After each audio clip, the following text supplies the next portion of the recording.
Connaître, c'est une opportunité de se libérer.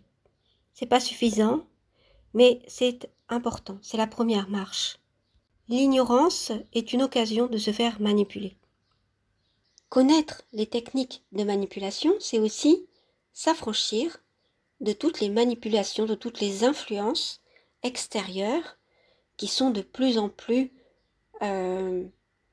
flagrantes de nos jours, ou en tout cas de plus en plus nombreuses. Alors évidemment, en apprenant à repérer ces manipulations, vous allez comprendre des choses au niveau mondial aussi avec les manipulations de masse, parce que la manipulation, elle agit à plusieurs niveaux, plusieurs échelles. Elle peut concerner une relation entre deux personnes, mais aussi la relation d'une personne avec un groupe, ou de groupe à groupe, ou un groupe avec une personne, ou la relation de État avec des groupes, d'autres groupes, etc. Donc vous voyez, en fait, la manipulation, en fait, c'est la perversion d'un lien. C'est-à-dire que au lieu d'avoir un lien de partage qui fait justement progresser, apprendre, s'élever les deux protagonistes, que ce soit des groupes ou des personnes, et bien en fait, cette manipulation, elles essaient d'asservir une des personnes, de le dominer en fait, et puis d'aller jusqu'à influencer son esprit, sa façon de penser, ses opinions, et donc ses actes. Donc elle l'empêche d'être libre, et très souvent à son insu. Donc ce sera à vous de faire les rapprochements, puisque ici, dans ces émissions, je vais donner des exemples parfois sur la manipulation des masses, parfois sur les manipulations individuelles. Alors ici, dans cette vidéo, je vais retracer toutes les manipulations qui peuvent exister. Je les ai catégorisées. Donc j'ai fait 3 groupes, 3 grandes catégories.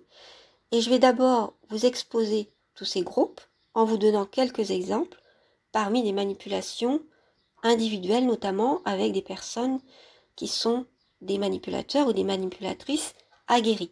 Je vais vous donner aussi quelques conseils pour avoir de la répartie, pour répondre à certaines situations. Bien sûr, il faudra beaucoup d'autres émissions pour aller au bout et pour en expliciter certaines dans les détails. Alors c'est parti pour cette deuxième émission. Je vous dis à très bientôt. Bonjour à tous, c'est PN Théorie. Alors je reviens pour faire un petit tour d'horizon des techniques de manipulation. Après avoir expliqué que très souvent les manipulations se basent sur le sens des mots et le sens, la signification, ce que l'on met derrière un mot ou une expression. Donc elles passent très souvent par le langage.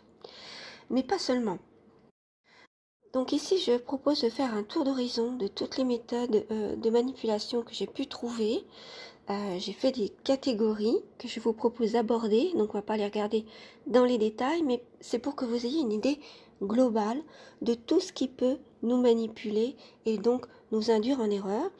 Alors l'objectif c'est, justement je vais parler des objectifs aussi dans cette vidéo, dans cette émission, c'est de ne plus être dupe de ces faux arguments et de prendre conscience de quelle manière, parce que vous savez généralement que vous avez été manipulé, que vous avez été trompé, parce que on a souvent ce ressenti. Parfois non, et on se fait avoir donc sur toute la ligne, mais parfois on a ce ressenti, on se dit il y a quelque chose qui n'est pas clair, mais on n'écoute pas forcément notre intuition ou nos ressentis, et donc on tombe dans le panneau.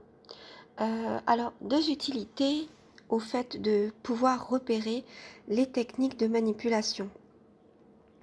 D'abord, je voudrais essayer qu'on pense la manipulation. Pourquoi la manipulation et pourquoi apprendre à repérer ces techniques. Donc, si l'on veut repérer le procédé manipulatoire, les procédés, les techniques, c'est pour deux raisons. Généralement, la raison principale, c'est parce qu'on veut savoir répondre à la manipulation, à ces fameux sophismes et apprendre à avoir de la répartie. Alors, c'est intéressant, mais je pense qu'avant, il faut d'abord repérer, apprendre vraiment, et de manière assidue, à repérer les procédés manipulatoires, voir un petit peu toute l'étendue de la manipulation, qui n'est pas uniquement verbale, même si ça passe souvent par le verbe, par les mots, mais d'abord être conscient qu'en fait, quand on saura repérer ces procédés, donc on pourra ne plus être dupe de ces faux arguments et donc notre pensée pourra être plus libre. Nos croyances ne seront plus orientées comme elles le sont actuellement par la manipulation.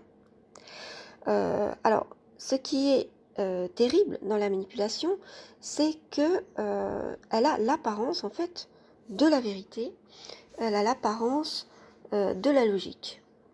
Mais en fait, c'est une fausse logique qui se cache derrière, évidemment, cette manipulation, ces faux arguments,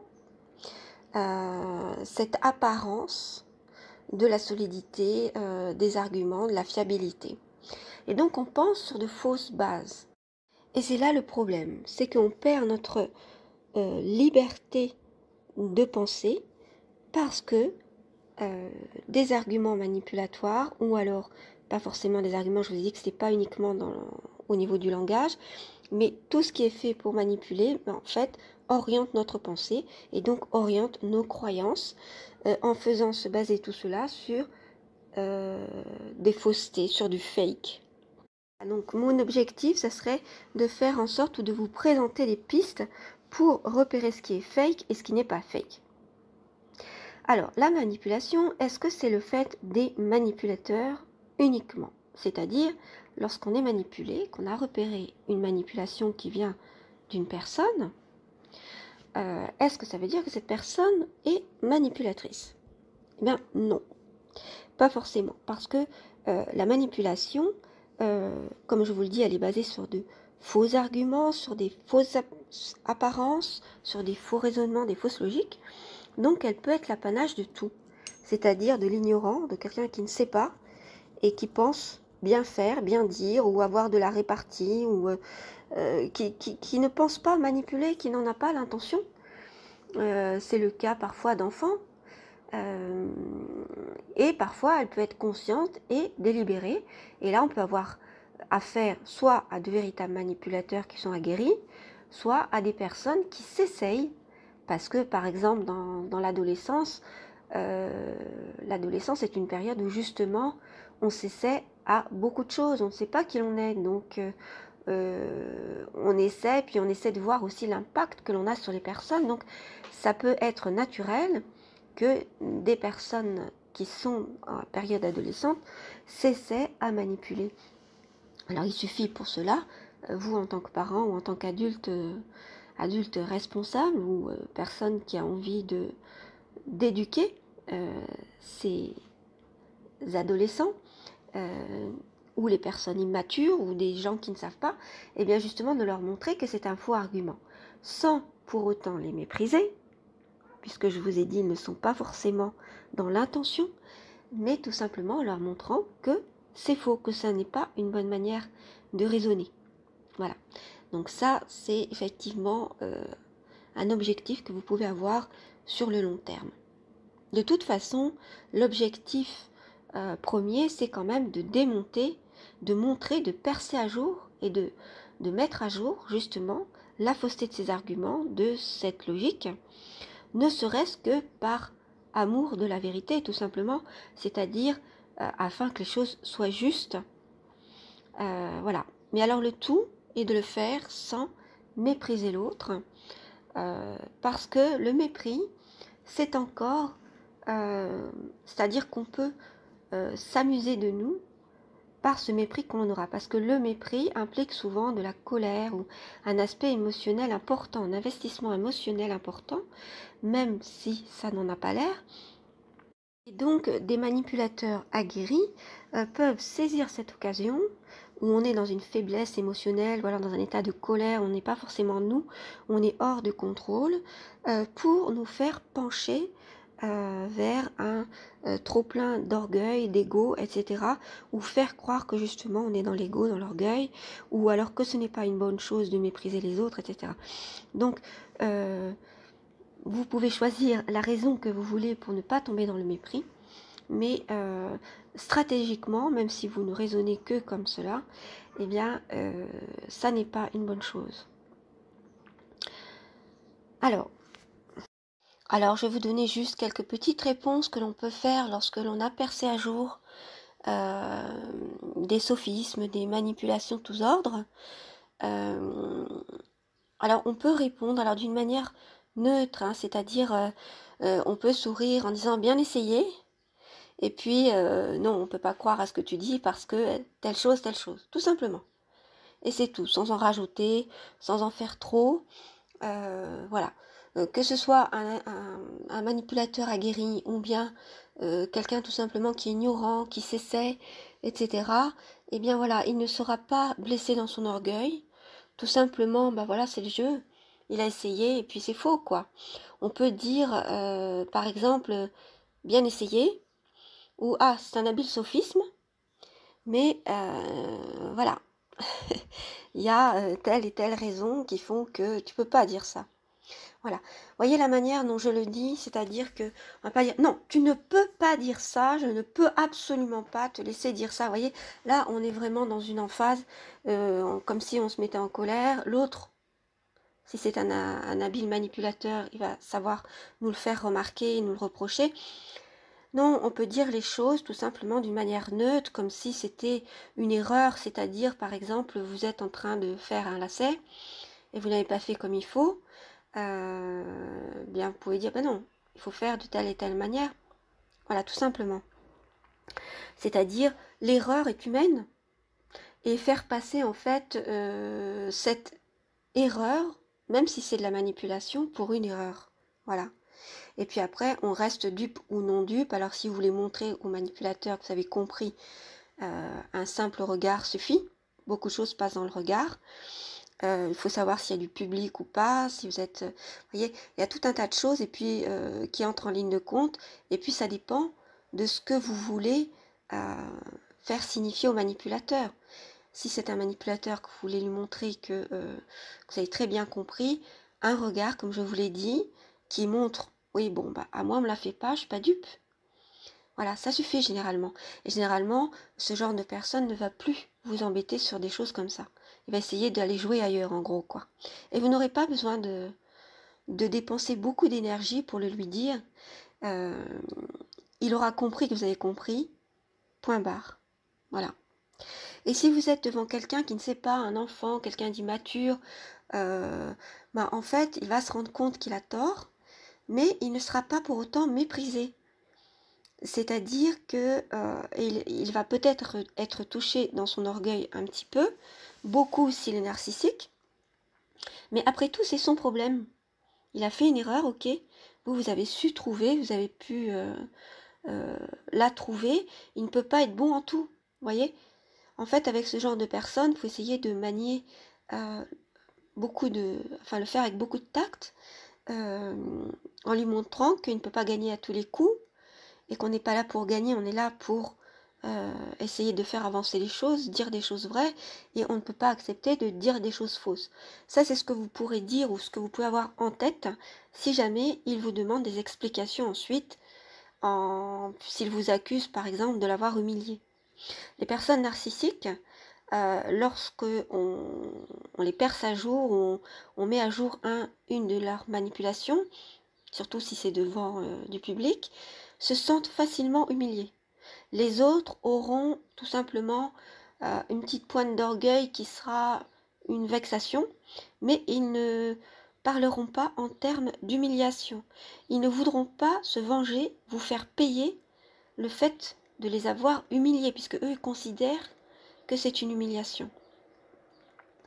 Quand bien même vous n'êtes pas méprisant, vous voyez, ces personnes sont tellement narcissiques qu'elles ne peuvent pas supporter d'avoir tort ou que l'on mette en doute certains de leurs arguments.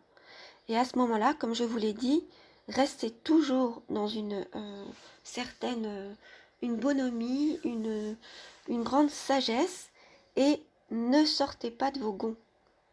Restez toujours calme, ne soyez pas dans la colère, c'est-à-dire que ce n'est pas grave ce qui se passe, et montrez à la personne qu'elle n'a pas à être humiliée. Alors, vous n'avez pas besoin de rester des heures et des heures avec cette personne, parce que quoi que vous disiez, de toute façon, si cette personne a décidé de se venger, si elle a vu que vous l'avez percé à jour, elle essaiera de se venger, il faut s'attendre à un mauvais coup de sa part. Les personnes sont tellement narcissiques que de toute façon, elles ont compris que vous aviez compris comment elles fonctionnaient, et pour elles, c'est une attaque.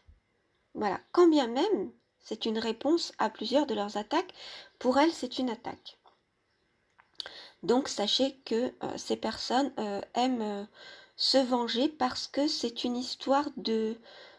c'est vital pour elles. Voilà, et elles ne se sentiront bien que lorsqu'elles auront pu mener à bien leur vengeance. Alors pour toutes les autres personnes qui sont qui ne sont pas perverses ou qui ne sont pas narcissiques, parce que ce dont je parle sont les personnes narcissiques qui sont perverses. Et ce sont celles qui sont perverses qui ont le plus envie de se venger. Mais vous pouvez tomber sur des personnes extrêmement narcissiques, extrêmement orgueilleuses, et dès qu'elles lâchent le mot ou vous font comprendre que pour elles, elles sont humiliées, dès qu'il y a une histoire d'humiliation, dès que ça va plus loin que la vexation pour elles, quand bien même ce que vous avez fait n'est pas du tout à la mesure d'une humiliation, ça veut dire que la personne va chercher à se venger. Voilà. Alors de manière plus ou moins perverse, en fonction si elle est perverse de son degré de perversion. Alors maintenant, je vais essayer de lister, de décrire les différents types de manipulation. Alors, premièrement, la manipulation de l'esprit. Alors, j'ai fait trois catégories. La manipulation de l'esprit, qui est la manipulation autant de l'intelligence émotionnelle, des croyances, etc. On va voir ça en détail. 2, la manipulation de l'entourage et de l'environnement. Et 3, les attaques gratuites en fait contre vous. C'est pas forcément des attaques, oui, ce sont souvent des attaques personnelles ou des actions qui sont menées de mauvaise foi contre vous, clairement contre vous. Alors ces attaques-là, elles peuvent rentrer sous le coup de la loi, de même que la manipulation de l'entourage, on va voir ça. Alors d'abord, les manipulations, ce que j'appelle les manipulations de l'esprit. Alors, je dois dire d'abord que dans cette manipulation de l'esprit, j'ajoute aussi la manipulation inconsciente par les messages subliminaux. Alors vous savez que peut y avoir des messages subliminaux qui sont de l'ordre du symbole et qui passent à la trappe de l'esprit, de l'intelligence, de l'émotion, etc. C'est-à-dire que de la perception, on ne s'en aperçoit pas. Alors vous avez entendu parler certainement des messages subliminaux à la télévision avec des images inconscientes qui sont passées et qui échappent à notre vue, à notre vigilance, mais qui parlent à notre inconscient. Donc, ils sont faites justement pour manipuler notre inconscient. Alors, c'est le cas, oui, effectivement. Mais vous avez aussi des actes qui passent inaperçus. Par exemple, si quelqu'un essaie de vous parler dans une pièce, d'une autre pièce, en n'élevant pas forcément la voix, vous allez être obligé de le suivre dans la pièce dans laquelle il est parti, tout en vous parlant, pour comprendre ce qu'il a dit. Là, vous êtes à sa merci, parce que vous êtes obligé de le suivre. Alors, quelqu'un qui aurait, par exemple, une forte personnalité, ou qui parlerait sans détour, lui dirait, écoute, c'est bon, tu es en train de me parler, mais là, tu pars dans l'autre pièce, donc reste avec moi, ou alors, attends qu'on soit ensemble pour me parler. Ou alors, écoute, je vais pas te suivre partout où tu vas. Et dans ce cas-là, vous faites celui qui n'entend pas. Voyez ? Donc, aller dans une autre pièce, c'est un signe, au contraire, de mépris, c'est-à-dire, c'est toi qui... Et c'est aussi un signe de... c'est un moyen, plutôt, de vous soumettre et donc inconsciemment de penser que c'est l'autre qui vous est supérieur. Parce que justement, on suit celui qui nous est supérieur, à moins que ce soit un enfant et on le suit parce qu'on veut le protéger, etc. Vous comprenez bien qu'un tout petit enfant ne va pas vous manipuler en parlant dans une autre pièce. Il n'y a pas cette intention. Donc généralement c'est pour vous soumettre, donc inconsciemment vous ayez ce message, voilà, je t'ai à ma merci, c'est toi qui as besoin de moi, c'est toi qui me suis. Donc là, il faut refuser tout net. Ah oui, alors j'ai une chose à vous dire aussi, c'est que quand vous découvrez quelque chose qui est manipulatoire ou qui n'est pas normal, ou qui peut justement, vous voyez, par cette manipulation qui est plus ou moins inconsciente, qui est inconsciente tant qu'on ne la remarque pas, eh bien, dès que vous la remarquez, il faut tout de suite agir de manière ferme et propre, c'est-à-dire sans mépris, sans tout simplement en disant bon, écoute, ça c'est pas normal, tu parles à côté, etc. Ne vous laissez pas aller à vous répéter, à rentrer dans la colère, à dire la même chose mais de manière différente. C'est pas la peine. Une seule phrase suffit. Quand elle est ferme, propre, c'est-à-dire dite de manière distincte, elle suffit. C'est-à-dire, écoute, tu n'avais qu'à me parler en face. Moi, tant que tu parleras dans une autre pièce, je t'écoute pas. Voilà. Vous pouvez dire ça, par exemple. Ou alors, vous le dites à votre manière, à votre façon. Alors, la manipulation de l'esprit, à part ces manipulations inconscientes, je l'ai aussi divisée en 6 catégories. Peut-être qu'on peut en trouver d'autres, mais elle me semble déjà assez complète. Alors, d'abord, la compréhension intellectuelle. Donc, on peut être manipulé dans notre compréhension des choses. Alors, j'ai parlé la dernière fois dans la vidéo sur de quoi parle-t-on, sur la première vidéo, de la manipulation des mots, par les mots, et le sens des mots. C'est-à-dire que vous allez utiliser le même mot que votre interlocuteur, ou il va utiliser le même mot que vous, mais en y mettant derrière des choses différentes. Et il va vous faire croire que vous parlez de la même chose. C'est ce pourquoi il faut toujours essayer de définir, c'est-à-dire, attends, tu veux dire quoi par argent, par fric? Alors parfois ce sont des mots aussi qui sont des mots d'argot ou des mots qui sont des mots de code par rapport à une communauté ou un groupe d'appartenance. Et donc tout le monde ne met pas la même chose derrière ces mots. Donc qu'est-ce que tu veux dire par là? Il y a une manipulation de la compréhension intellectuelle aussi par le raisonnement, la manipulation de la logique. C'est justement le but des sophismes qui agissent sur le raisonnement, la fausse logique. Après, il y a la manipulation de l'esprit par rapport à la perception, c'est-à-dire la manière dont on perçoit la réalité, c'est-à-dire la manière dont on perçoit ce qui se passe.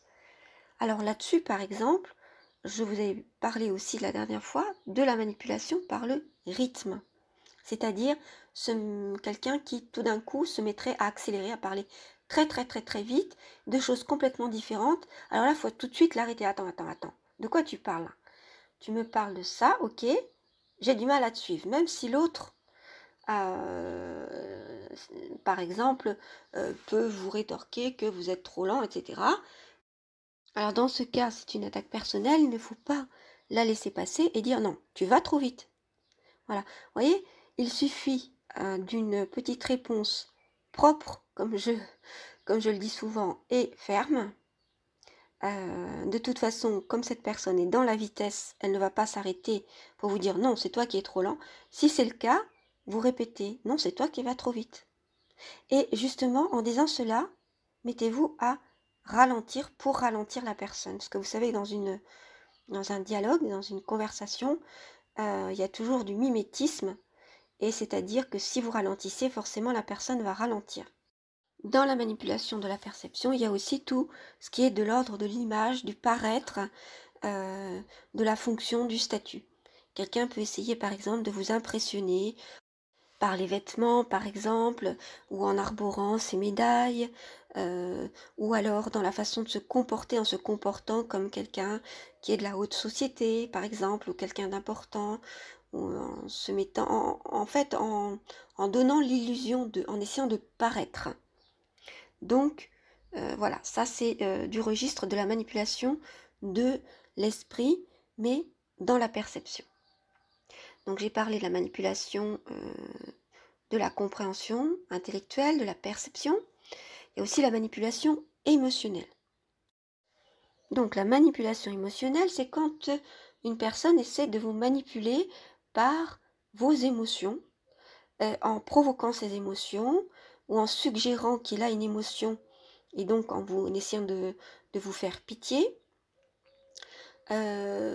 Généralement, c'est lorsque la manipulation intellectuelle n'a pas fonctionné. Ça peut être mêlé aussi à d'autres formes de manipulation parce que souvent les personnes qui sont aguerries dans la manipulation manipulent sur plusieurs plans. Ce qui fait que vous pouvez avoir une manipulation consciente de plusieurs types, c'est-à-dire à la fois de l'émotionnel, de l'intellectuel et puis aussi une manipulation inconsciente. Voilà. Donc en fait, ça arrive tellement de... C'est comme si vous étiez influencé par plusieurs choses à la fois. Donc c'est très difficile de les prendre une par une et d'y répondre. Et c'est ce qui fait que généralement on est pétrifié devant la manipulation. Alors, toujours dans les manipulations de l'esprit. La manipulation par la croyance.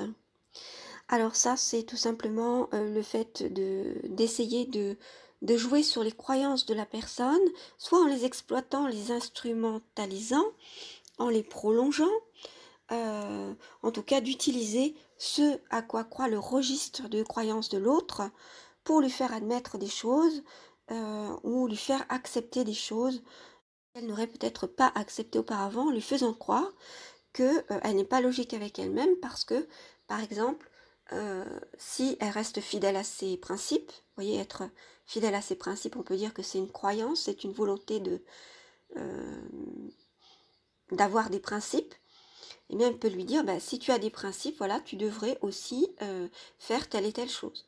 Ou puisque tu es croyant, ou puisque tu es croyante, tu n'es pas logique avec toi-même, tu n'es pas en cohérence avec tes croyances, si, je sais pas, moi, tu n'acceptes pas d'héberger telle personne. Voilà, en essayant de vous mettre en obligation d'accepter certaines choses.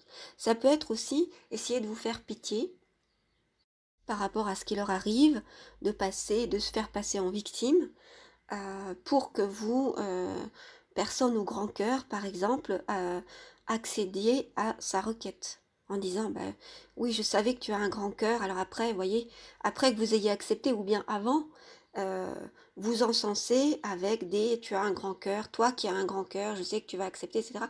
C'est pas parce qu'on vous dit, toi qui as un grand cœur, je sais que tu vas accepter, par exemple, d'héberger un tel ou demi-héberger. Remettez bien les choses dans son contexte. Mon cœur n'a rien à voir là-dedans. C'est ma tête qui décide avant tout le reste. Voilà. Et si quelqu'un vous dit, oh là là, là tu descends dans mon estime, etc. Parce que ça, ce sont des manipulations qui sont des manipulations à la fois de l'orgueil, là par contre, et c'était justement mon numéro 4, et à la fois émotionnel et à la fois du raisonnement. Ah bon, je pensais que justement le cœur passait avant tout, tu me déçois, tu descends dans mon estime. Vous pouvez très bien dire, ça te regarde. Voilà, voyez, c'est-à-dire soyez ferme et propre dans les façons, je ne dirais que ça, dans votre façon de rétorquer. Donc là, on est un petit peu dans les réponses qu'on peut faire, qu'on peut donner, mais pourquoi pas, je peux vous donner quelques éléments comme ça quand ils me viennent. C'est-à-dire, déjà dans votre tête, avant même de répondre, dites-vous que de toute façon, vous n'avez rien à prouver. Vous êtes bien comme vous êtes et vous n'avez rien à prouver. Et dites-vous bien que lorsque vous êtes en relation avec des personnes, surtout des personnes qui sont soit des manipulateurs aguerris que vous avez déjà repérés, soit des personnes qui sont susceptibles de manipuler, soit des personnes que vous ne connaissez pas encore et donc desquelles il vous faut vous faire respecter avant tout. C'est-à-dire, n'essayez pas de vous montrer gentil ou gentil au départ. Essayez d'abord de vous faire respecter quand vous ne connaissez pas les personnes. Parce qu'après, il sera toujours temps que ces personnes puissent après vous prendre en affection, vous aimer, vous adorer, vous apprécier après. Mais la première chose, c'est d'abord de vous faire respecter. Parce que sans respect, l'appréciation qu'il peut y avoir, ça sera du fake ou ça sera quelque chose qui sera de toute façon pas sain. Donc la première chose à faire quand on ne connaît pas les gens, c'est d'abord se faire respecter, se montrer ferme, que ce soit par la posture, le regard, sans être forcément rigide, mais se montrer ferme et se montrer sûr de soi. Montrer que vous êtes respectable, que vous vous respectez vous-même. C'est-à-dire peser vos mots, parlez lentement, ne parlez pas à tort et à travers, soyez polissé, voyez. Ça ne veut pas dire sur vos gardes, ça veut dire polissé. Vous savez qui vous êtes, vous savez où vous allez, vous savez ce que vous voulez. Donc, on ne va pas pouvoir vous manipuler, vous mener en bateau comme ça. La première impression est toujours ce que l'autre gardera de vous dans son inconscient et ce qu'elle gardera toujours à l'esprit en vous ayant catalogué. Vous savez que quand on rencontre des personnes, ce sont les 30 premières secondes qui comptent et ensuite, eh bien, on catalogue ces personnes entre eux. Ah, celle-là, je dois faire attention quand je m'adresse à elle, elle ne va pas se laisser faire. Celle-là, par contre, c'est une crème. Vous voyez, on catalogue tout de suite les personnes. Eh bien, il faut absolument apprendre, en fait, à créer des barrières. Même si vous êtes quelqu'un de très sociable, de très gentil, etc., en fait, ce que vous êtes au fond de vous ne doit pas être jeté en pâture à n'importe qui. Il faut absolument que vous mettiez des garde-fous pour vous protéger. Alors, j'aime pas ce mot, mais dans ce contexte, c'est le mot qui convient, pour vous protéger en cas d'attaque. Et effectivement, l'attaque, elle survient quand les personnes vous ont cerné, qu'elles ont vu que vous étiez manipulable ou que vous étiez une crème, qu'on pouvait tout vous faire croire ou que vous étiez crédule, etc. Donc, mettez des garde-fous. Tout ça, ça s'apprend. Hein. Donc, je suis en train d'essayer de vous l'expliquer. Alors, après la manipulation émotionnelle, on a cette fameuse manipulation de l'orgueil. Alors, je me suis trompée tout à l'heure en parlant du numéro 4. Le numéro 4, c'est les croyances. Le numéro 5, c'est la manipulation de l'orgueil. C'est-à-dire qu'on va essayer de vous manipuler en flattant votre ego. En disant, toi qui es gendarme, par exemple, et là, en jouant sur votre statut de gendarme. Ou toi qui est intelligent, qui est croyant, qui a des principes, qui est droit dans tes bottes, etc. Donc, n'allez pas tourner la tête en disant oui, bon, je ne suis pas toujours droit dans mes bottes, parce que là, vous voyez, ça peut vous desservir. Restez stoïque et attendez de ce que l'autre va dire, ou alors vous ne relevez pas. En fait, le fait de ne pas parler à certains moments, mais d'utiliser par exemple soit un langage non verbal, hein, donc la métalinguistique, c'est-à-dire tout ce qui est autour des mots, qui les renforce, qui les explique, qui les disqualifie, etc. Peut être les gestes. Hein. Il y a un livre qui s'appelle Ces gestes qui nous trahissent et qui montre la manipulation par les gestes. Ça peut être le regard, ça peut être aussi l'intonation de la voix, le rythme dont j'ai parlé tout à l'heure, se mettre tout d'un coup à parler d'une manière doucereuse ou douce ou chuchoter ou à crier au contraire. Ça peut être aussi la démarche, la posture, la façon dont on se tient ou dont l'autre se tient, etc. Bon, donc on peut manipuler par l'orgueil en flattant l'ego de l'autre. Donc vous pouvez vous voir flatter, toi qui es ceci, toi qui es cela, etc. Ne relevez pas parce que là, sinon, si vous vous disqualifiez en tournant la tête en disant oui, bon, peut-être, je ne le suis pas toujours, ça montrera que vous avez une faible confiance en vous, ou alors que, en fait, vous montrez à l'autre que vous n'êtes pas fiable, que vous n'êtes pas si intelligent, etc., qu'il le pense. Donc, vous voyez, vous marchez sur le pied, vous tirez une balle dans le pied vous-même. Donc, ne faites pas ça. Le mieux, c'est de rester dans le silence et attendre que l'autre dise la suite. Alors, quelquefois, vous avez des personnes, justement ces fameux manipulateurs ou manipulatrices aguerris, qui vont s'arrêter dans leur phrase, voyant que vous n'avez aucune réaction. S'ils disent, par exemple, « toi qui es intelligent », et puis ils attendent. Et comme vous ne réagissez pas, les plus malins d'entre eux peuvent vous dire « mais tu réagis pas ». Et dans ce cas, il faut dire, mais oui, vas-y, continue, mais tu réagis pas. Et dans ce cas-là, faites une moue ou alors montrez que ça ne vous intéresse pas. Ok, continue. Qu'est-ce que tu veux dire exactement? Parce que, parce que là, il ne faut surtout pas s'arrêter pour les raisons que j'ai invoquées tout à l'heure. C'est-à-dire que il veut essayer en fait de dévier le dialogue sur cette histoire d'orgueil, le fait que vous êtes intelligent, que vous ne l'êtes pas. Ou alors à la fin, concluez pas, c'est pas ça le problème. Là n'est pas le problème. Qu'est-ce que tu veux dire exactement? Voilà. Toujours de manière propre. Ne montrez pas que vous pouvez entrer dans la colère parce que c'est un peu comme un avocat, en fait, vous voyez, qui veut essayer de gagner du temps en montant des vices de procédure. C'est-à-dire en essayant de prendre au vol toutes les opportunités possibles pour ne pas parler de quelque chose qu'il n'a pas préparé ou avec lequel il se sent un peu mal à l'aise, qui a envie de dévier sur le fait que parler de vous, voilà, louer vos...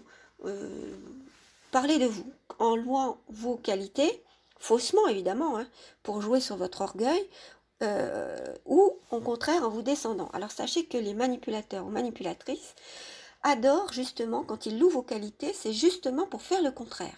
Soit c'est vous qui vous tirez une balle dans le pied tout seul, parce que justement elle aura tellement insisté que vous allez vous trouver, parce que vous vous sentez modeste, gêné, vous ne savez pas répondre à un compliment, vous allez diminuer ce compliment, voire l'inverser, ou alors parce que lui justement va pouvoir dire oui, enfin ne te la joue pas quand même, hein, t'es pas non plus intelligente tout le temps. Vous voyez, on peut essayer par différentes manières de toute façon d'arriver à ses fins, c'est-à-dire de vous faire dire ou de dire lui-même que vous êtes orgueilleux, orgueilleuse, et qu'en plus vous avez tel et tel défaut et que c'est que du fake toutes ces qualités. Donc, ne répondez pas du tac au tac, c'est-à-dire, il y a quelquefois 1 à 2, 3 secondes entre la précipitation qui vous fait dire des choses sans réfléchir et qui vont vous desservir, et le fait de répondre promptement. On peut répondre promptement à quelque chose ou à quelqu'un en disant par exemple, oui, où veux-tu en venir? Et en montrant par le langage non verbal que vous n'êtes pas du tout dupe de ce qu'il dit ou de ce qu'elle dit et que vous voulez savoir où est-ce qu'il veut en venir. Donc montrez-vous inspiré dans l'écoute, mais en même temps dans « on ne me la fait pas à moi », sans être dans le mépris. Voilà. Et donc répondre promptement, c'est-à-dire répondre à la personne pour que justement elle se mette à avancer dans la conversation. Ça n'est pas être dans la précipitation, ce qu'il essaye évidemment parce qu'il va essayer de manipuler, ou elle va essayer de manipuler par le rythme de la parole en vous faisant sortir de vos gonds et en étant dans le non-contrôle. Alors que lui reste toujours à contrôler. Il joue comme avec une souris. Donc ne soyez pas cette souris, mais au contraire, montrez-vous ferme et responsable de ce que vous avez à dire et montrez-vous comme la personne qui mène le jeu. Menez la danse, menez le jeu. Donc ne vous faites pas avoir par toutes ces manipulations de votre orgueil qui jouent sur votre ego. Alors en 6, j'ai la manipulation affective. Alors là, ça peut être le chantage affectif. C'est-à-dire quelqu'un qui va essayer de dire tout ce que j'ai fait pour toi. Tu te rends compte, tu pourrais quand même me renvoyer l'ascenseur, mais moi je t'aime, alors pourquoi est-ce que tu te montres si méprisable par rapport à moi, etc. Dans ce cas-là, il faut réfuter le fait que ce n'est pas du mépris, que c'est lui qui interprète. Justement, une autre manière de manipuler, c'est de faire passer pour acquis quelque chose qui n'est pas vrai. C'est-à-dire, c'est son interprétation, le fait que vous montriez a priori du mépris, mais il va le faire passer pour quelque chose d'acquis et sur lequel vous êtes tous les deux d'accord pour avancer dans la conversation. Donc montrez dès le départ, dès que vous l'identifiez, que c'est faux, tout simplement. Alors les parades au chantage affectif, hein, quand on vous dit avec tout ce que j'ai fait pour toi, mais moi je t'aime, sous-entendu en fait, tu dois être redevable, vous pouvez répondre par une question, est-ce que cela me rend redevable auprès de toi? Et si le manipulateur ou la manipulatrice insiste, parce que les plus aguerris, ceux qui sont vraiment dans le jeu de la manipulation, ou les plus pervers d'entre eux, insistent. Hein, ils ne restent pas à quelques phrases comme ça, parce qu'ils ont toujours... C'est un combat pour eux, hein, c'est un jeu combatif en fait. Il faut qu'il y en ait un qui gagne cette partie. Et donc à votre question, à votre réponse sous forme de question, est-ce que tu veux dire que je dois me montrer redevable? Donc un manipulateur, une manipulatrice peuvent répondre bah oui, et pouvez répondre bah non, je suis obligé de rien, tout simplement. Et quand même, ouais, il faut accepter déjà le fait qu'on peut se faire mépriser, on peut se faire détester par quelqu'un. On n'est jamais obligé de répondre à une invitation, à un cadeau. On n'est pas obligé d'être gentil, surtout avec quelqu'un qui vous manipule manifestement. Donc dites non, sans dire pourquoi, sans expliquer, mais tu n'es pas gentil avec moi, etc. Mais non, le moins d'explications possible avec les manipulateurs, les manipulatrices, car ils font feu de tout bois. Ils vont saisir toutes les occasions, tous les infimes détails, toutes les insinuations pour creuser et essayer de vous dévaloriser, de vous ridiculiser, de vous amoindrir, voilà, etc. Donc, vous pouvez répondre aussi au chantage affectif en le dénonçant, en disant mais ça c'est du chantage affectif, des choses comme ça, voyez? Ou alors moi je ne réponds pas au chantage affectif. Ne mettez pas des petits mots derrière avec désolé, excuse-moi, parce que ce sont des choses que utilisent beaucoup dans les façons de parler les manipulateurs ou manipulatrices. Ils utilisent souvent ce petit mot pour ponctuer leur phrase ou alors pour commencer une phrase ou commencer une conversation, ils utilisent est-ce que je peux te poser une question? Vous voyez? Donc c'est vraiment stupide ça. Euh, et pour ponctuer leur phrase, ils peuvent dire excuse-moi, désolé, etc. Donc, et après, ils vont rebondir parce qu'en fait, ces petits mots, ils ont pour but de dévier les conversations, de les faire tomber dans de la manipulation émotionnelle ou de la manipulation par l'orgueil, manipulation par le chantage affectif, etc. Donc en fait, ne rentrez pas dedans parce que si vous rentrez dans le mimétisme sans faire exprès et que vous les utilisez aussi, ils vont sauter dessus. Enfin, en tout cas, ils peuvent saisir l'opportunité de dire oui, tu t'excuses, etc. Mais en fait, tu n'en penses pas un mot. Ou des choses comme ça. Ou alors dire oui, tu es désolé, mais le mal est fait. Voyez?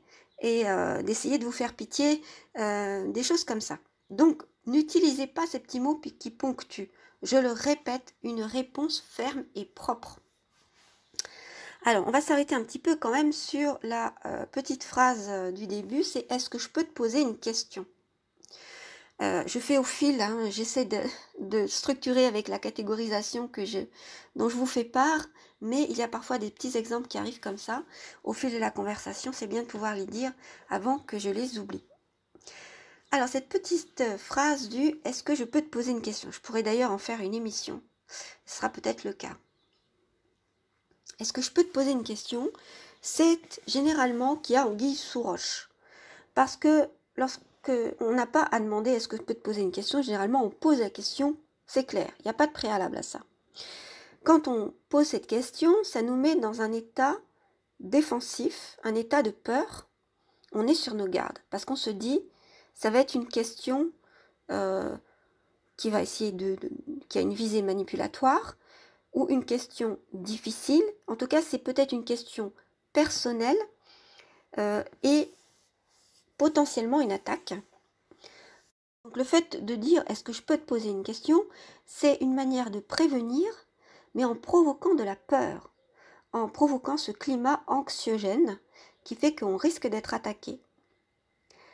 Généralement, quand on dit oui, vas-y, je t'en prie, etc., l'autre se sent autorisé. C'est un peu comme si vous lui laissiez les clés de votre maison, en gros, en disant bah oui, vas-y.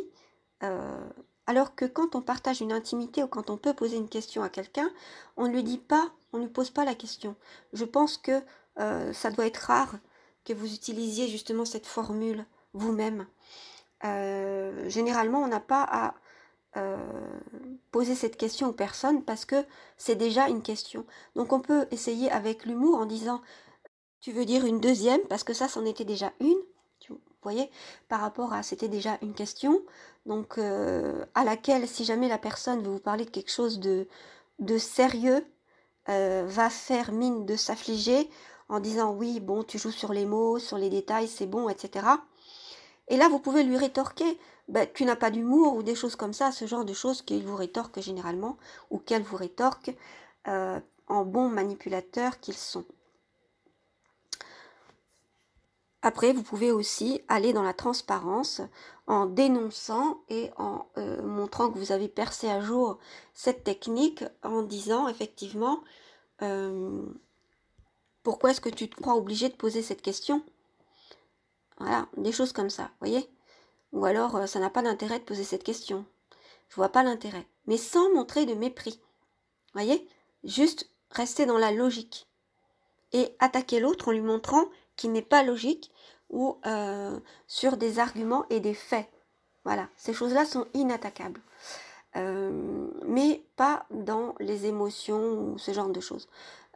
Parce que c'est de bonne guerre et s'il y a du public, les gens seront avec vous. Enfin, vous pouvez répondre non. Voilà, tout simplement, si vous n'avez pas envie, si la personne vraiment vous manipule depuis bien longtemps, que c'est un ou une de vos collègues et qu'elle vous pose ce genre de questions, vous dites non, tout simplement. Ou alors vous dites non, mais tu vas la poser quand même, je suppose. Si par exemple vous n'en pouvez plus, et donc bon, mais ça dénote d'un peu de mépris, donc il faut vraiment que l'autre ait exagéré en vous harcelant, en parlant sans arrêt, etc. Et dans ce cas-là, ça sera effectivement légitime. Voilà, donc avec la manipulation affective, on a la dernière catégorie dans les manipulations de l'esprit. Alors ensuite, on passe aux manipulations de l'entourage pour arriver à ses fins ou de l'environnement. Alors, qu'est-ce que ça peut être la manipulation de l'entourage? Eh bien, c'est trouver des personnes qui vont vous manipuler à leur tour sans savoir qu'elles le font, ou bien parce que le ou la manipulatrice sait très bien que ce sont des personnes qui sont, par exemple, à fond dans l'ego, qui ont besoin de prouver quelque chose, et qu'ils vont agir de telle sorte qu'ils vont se mettre à vous harceler, à vous torturer, à vous faire du mal, à mettre en cause vos capacités, qu'ils vont vous mettre des bâtons dans les roues, en gros, d'une manière ou d'une autre. Et donc, ils vont essayer de titiller ces personnes pour qu'elles vous manipulent, d'une manière ou d'une autre. Alors là, ils ont toutes les manières de faire en sorte, soit que ces personnes, que ces manipulateurs intermédiaires le sachent ou ne le sachent pas. Vous voyez, ils peuvent le faire sans se rendre compte qu'ils sont manipulés, ou bien le faire en étant d'accord avec le manipulateur parce qu'ils se sont mis d'accord et qu'ils ont envie de rigoler un petit peu en torturant les gens. C'est le cas parfois de groupes de manipulateurs. Alors, il peut y avoir aussi la manipulation de l'environnement. Alors, je vais vous donner un exemple. Alors, dans un contexte de travail, par exemple, où deux personnes seraient en concurrence et un serait manipulateur ou une manipulatrice et se dirait que tous les coups sont permis pour arriver à ses fins, c'est-à-dire obtenir le poste ou obtenir plus de responsabilités, etc. Et comme elle aurait peur de la concurrence que vous lui faites, eh bien, elle va essayer de cacher, par exemple, toutes les procédures de formation afin de vous induire en erreur, de faire que vous ne sachiez pas certaines informations qui sont pourtant essentielles, soit en vous les cachant. Alors ça peut être tout un groupe aussi qui va vous cacher des informations. On peut vous cacher matériellement aussi toutes les fiches de formation, vous empêcher l'accès, vous cacher les codes, ne pas vouloir vous les donner, ou vous expliquer si une personne est chargée de vous former, mais qu'elle a peur ensuite que vous la surpassiez, de ne pas vous donner en fait les bonnes informations, de vous donner que des informations éparses, de faire en sorte que vous pataugiez, que vous ne maîtrisiez pas tout cela, et donc vous mettre des bâtons dans les roues. Voilà, donc vous cachez par exemple des choses matérielles, etc. sciemment. Ça peut être en manipulant l'entourage aussi, en disant à tout le monde, en faisant courir de fausses rumeurs, en disant à tout le monde que vous êtes complètement désorganisé, ou des attaques personnelles, c'est-à-dire que vous êtes homosexuel ou homosexuel, même si ce n'est pas vrai, que vous avez des problèmes avec la justice, parce qu'ils vous ont vu dans la cour de justice à tel endroit, ou qu'elle a vu votre photo dans le journal, enfin, des choses complètement inventées, hein. Alors tout cela, ça peut être sous le coup de la loi, si on a des preuves. Ça peut être faire courir des rumeurs, ou alors faire en sorte que les gens ne vous aiment pas en disant, bah tu sais, la nouvelle personne, alors dans le cadre du travail par exemple, la nouvelle recrue, donc quand même ce serait vous, hein, bah, la nouvelle recrue, elle a dit des choses sur toi, ça me ferait pas plaisir, hein. Bah, en fait, elle dit que tu es désorganisé, que tu travailles mal, qu'elle serait capable de faire beaucoup mieux que toi, que tu sais pas t'en sortir. Voilà. C'est-à-dire faire en sorte que les autres soient montés contre vous. Ou alors faire en sorte que vous n'aimez pas les autres en donnant de fausses informations et en vous faisant croire qu'un tel ne vous aime pas. Qu'un tel a dit ça de vous, qu'un tel ne veut pas vous regarder, qu'il a entendu ça ou qu'elle a entendu ça. Voilà, donc les fausses rumeurs, les manipulations des esprits contre vous, c'est aussi la manipulation de l'entourage et la manipulation de l'environnement. Voilà.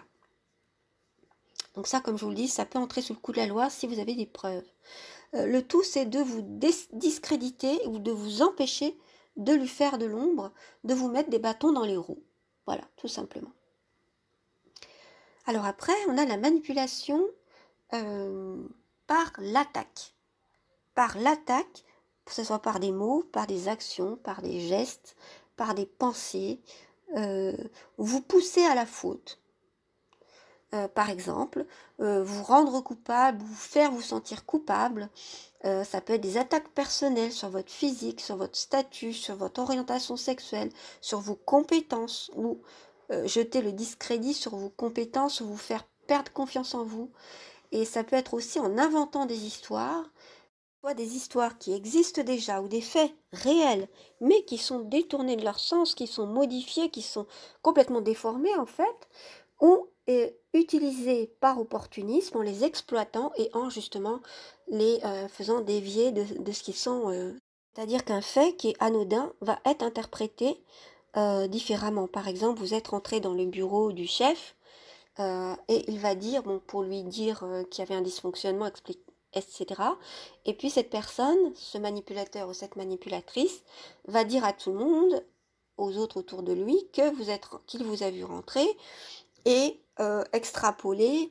Il a certainement ou elle a certainement dit telle et telle chose parce que j'ai vu qu'elle te regardait d'un air bizarre en revenant ou qu'elle se sentait coupable, et après le chef ou la chef t'a reproché telle et telle chose ou m'a reproché telle et telle chose, donc elle t'a dénoncé, fais attention car c'est un ou une, bon voilà, en utilisant des mots, tout dépend en fait de la façon de s'exprimer euh, de ces manipulateurs ou ces manipulatrices, mais vous voyez, en extrapolant un fait qui est vrai, qui est complètement anodin, et puis il va le faire passer pour quelque chose de manipulatoire. Donc faire croire que l'autre, c'est-à-dire vous, la victime, être manipulateur ou manipulatrice, ça permet de dévier les esprits, d'inverser les choses en déjà inconsciemment laissant à penser aux autres que il y a un manipulateur ou une manipulatrice, eh bien c'est vous et ce n'est pas lui ou elle. Voyez, en inversant dès le départ C'est pourquoi je vous dis au début des relations, quand vous rencontrez un groupe, dans le cas d'un nouvel emploi, vous rentrez dans une association, etc. Il y a des personnes que vous ne connaissez pas, il faut toujours se montrer ferme. Vous êtes en représentation, à chaque fois que vous êtes en public. N'essayez pas d'être vrai, etc. Vous pouvez être vrai et vous montrer tel que vous êtes lorsque vous êtes en confiance, et c'est un cadeau que vous faites aux autres de leur montrer qui vous êtes. Au départ, vous êtes en représentation et quand on est avec d'autres personnes, la première chose à faire, c'est de se faire respecter. Voilà. Sans pour autant se montrer dans une trop grande rigidité, mais en se faisant respecter. C'est-à-dire, je suis respectable, je vaux quelque chose, je ne me laisse pas découvrir par n'importe qui, donc j'ai de la valeur. Voilà, en gros, quand vous faites preuve de fermeté et que vous vous faites respecter, ça veut dire en gros, je suis persuadée que j'ai de la valeur. Et peu importe le blabla, tous les arguments que tu vas me donner, moi je sais qui je suis. Je sais où je veux aller. Tu ne me feras pas aller là où je n'ai pas envie d'aller. Et si par hasard je me faisais avoir, eh bien je me respecte toujours.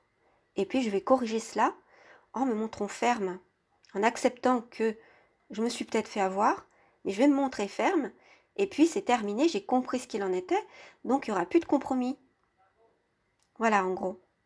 Voilà, donc je vous ai parlé simplement à la manière d'un ami ou d'une amie pour que vous puissiez mieux vous représenter toutes ces situations. J'avoue aussi que bien structurer mes propos avec des titres, etc. aurait été beaucoup plus long et je suis moi aussi très occupée. Donc j'ai peu de temps pour le faire, mais je vais quand même tenter de mettre des titres pour que vous compreniez mieux cette catégorisation. Et puis plus tard, donc dans les émissions suivantes, je vais justement focaliser en fait sur un ou une des techniques de manipulation que je vous ai présentées ici dans leur intégralité. Voilà, je vous dis à très bientôt pour une prochaine.